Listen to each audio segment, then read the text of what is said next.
हमारी बात हुई थी कल अधिकारियों से, तो हम भी समझते हैं भाई देश की बात है, तो हम लोग कुछ सचिवालय वाले का पोस्टपोन कर रहे हैं। सिर्फ हमारा मांग पत्र एलजी साहब तक पहुंचा दिया जाएगा। अगर सुन लेते हैं तो ठीक है, नहीं तो फिर हम सचिवालय के हम प्रधानमंत्री का घेराव भी कर लेंगे।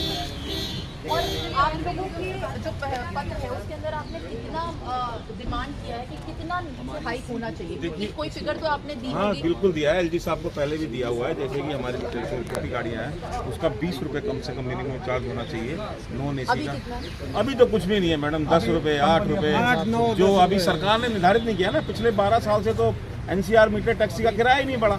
जब उनका बढ़ेगा तब तो ये जाके बेस कब जाएगा। फिर दूसरी बात भारत टैक्सी तो बेस प्राइस नहीं है। हाँ जी मैडम, कहीं फिक्स नहीं है।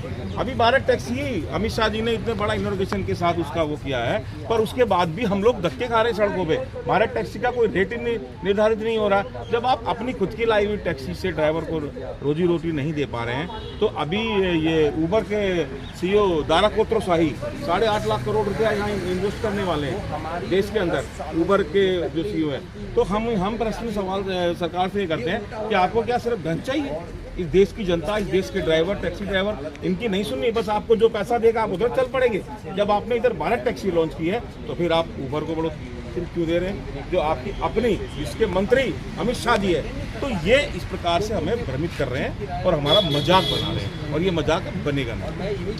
As the final call has been given and it remains to be seen how significantly this turns to be aggressive on the roads of the national capital, where 60 transport unions are collectively coming out and also aggressively stressing for the demand for a policy on the transport, and the base revision on which they call is the immediate